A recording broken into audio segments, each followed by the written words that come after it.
के बोल्न खोज्नुभएको हो कि उठ्न मात्रै खोज्नुभएको हो कि के हो जानकारी भएन।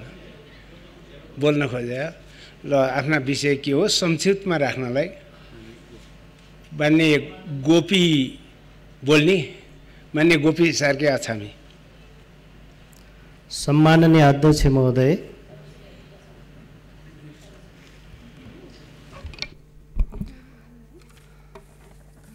नेपाल सरकारले अस्ति 11 गते मन्त्री परिषदको बैठकले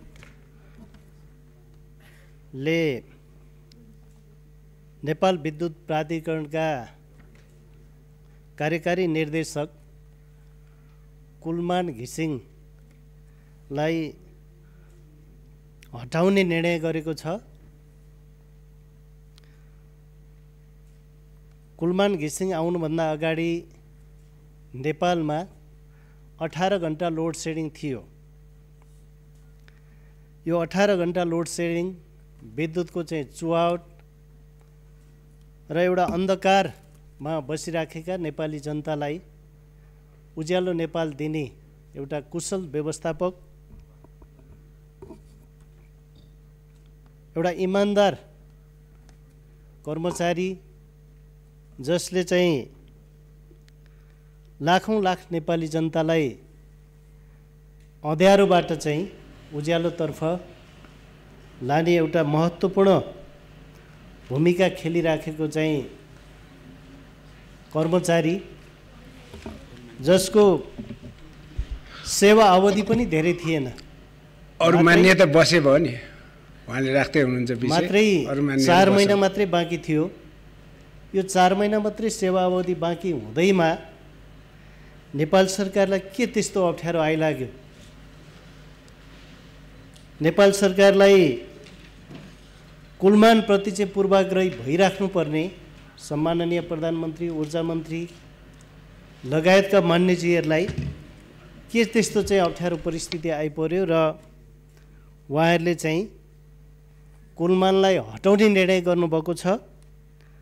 म र हाम्रो पार्टीको तर्फबाट र हामी सम्पूर्ण प्रतिपक्षी दलको चाहिँ तर्फबाट म यस निर्णयको चाहिँ घोर भर्त्सना गर्दछु र अहिलेको जुन परिस्थिति पनि त्यस्तै खालको छ। एउटा प्रतिगामी शक्तिहरू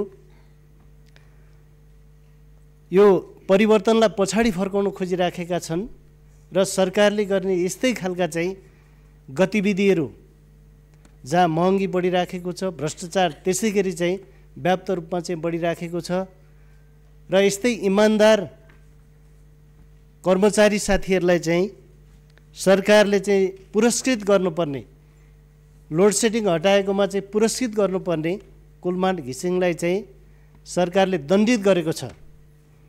यस्तो खालको चाहिँ सरकारले गरेको चाहिँ हरकतले गर्दाखेरि चाहिँ जुन एउटा प्रतिगामी शक्तिहरूले चाहिँ जुन परिवर्तनका चाहिँ विरुद्ध आवाज उठाइराखेका छन् र त्यो पक्षलाई पनि मलजल हुने खालको चाहिँ सरकारले जे निर्णय गरेको छ त्यो निर्णयको चाहिँ म घोर भर्त्सना गर्दछु र अहिले सडकमा पनि त्यही खालको चाहिँ परिस्थिति बनिराखेको छ। प्रतिरोध जुलुसहरू चाहिँ भइराखेको छ। देशव्यापी चाहिँ विरोध सभा र विरोधका कार्यक्रमहरू पनि भइराखेको स्थिति छ। यो कुरालाई पनि सरकारले मध्यनजर गरोस् र म के निवेदन गर्न चाहन्छु भने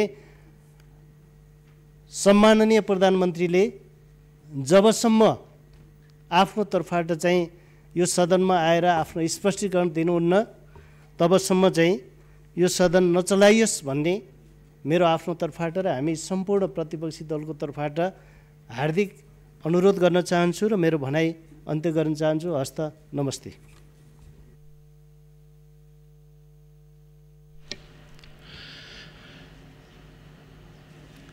मान्य सदस्यहरू को सबैको तर्फबाट उठ्ने मान्यहरूको तर्फबाट मान्य गोपीबहादुर सार्के आछामीले आफ्ना धारणाहरू राखिसक्नु भएको छ, राख्नुभयो। यस विषयमा सभाको ध्यान आकर्षण भयो। मान्य सदस्यहरू आफ्नो स्थानमा बसेर बैठक सञ्चालन गर्नको निम्ति सहयोग गर्न म आग्रह गर्दछु। यहाँहरूले राखेका विषयप्रति सभाको गम्भीर ध्यान आकर्षण भएको छ र बसेर यो बैठकलाई सुचारू गर्नको निम्ति सहयोग गर्नु म विशेष आग्रह गर्दछु।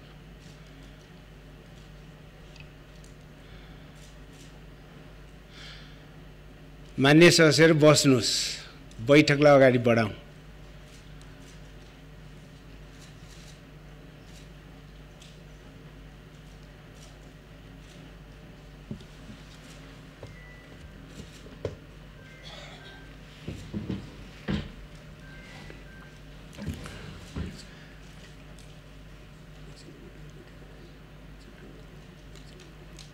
मान्य सदस्यहरू, हाम्रो यो राष्ट्रिय सभाको विगतदेखिकै एउटा परम्परा पनि छ र हामीले एउटा राम्रो अभ्यास पनि गरेर आएका छौँ।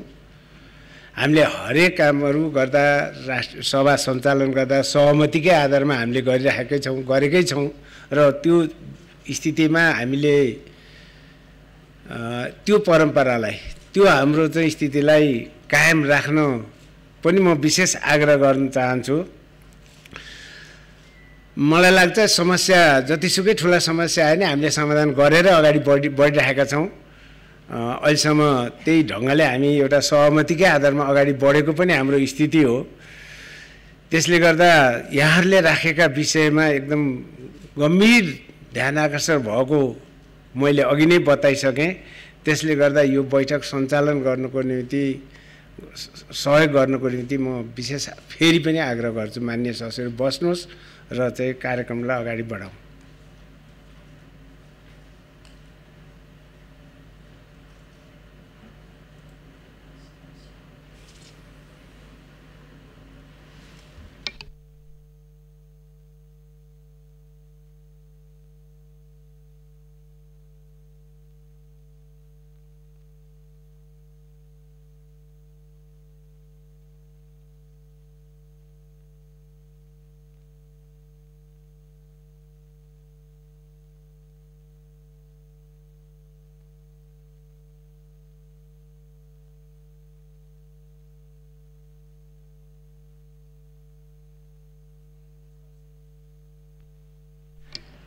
यहाँले राखेका विषय मलाई लाग्छ सरकारको नि गम्भीर ध्यान आकर्षण भइसकेकै छ, त्यो आवाज पुगिसकेकै छ भन्ने लाग्छ मलाई।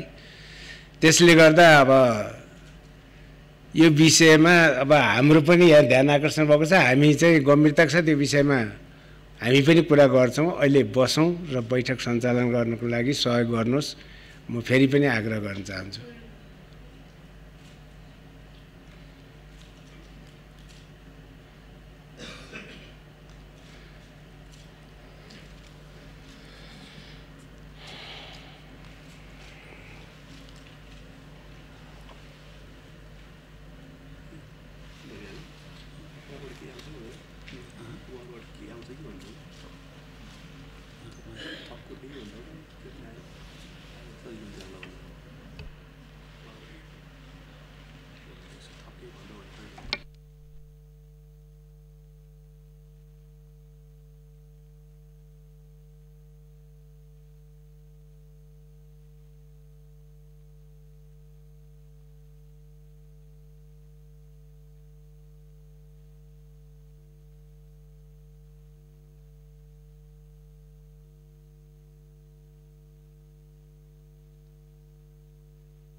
मान्य सदस्यहरूले उठाएका विषयमा गम्भीर ध्यान गएको छ र यसलाई उचित ढङ्गले समाधान हुन्छ भन्ने कुरा राखी पनि मान्य सदस्यहरू आफ्नो स्थानमा आसन ग्रहण गर्नु भएन। त्यसले गर्दा यो बैठक अहिलेलाई 15 मिनेटको लागि स्थगित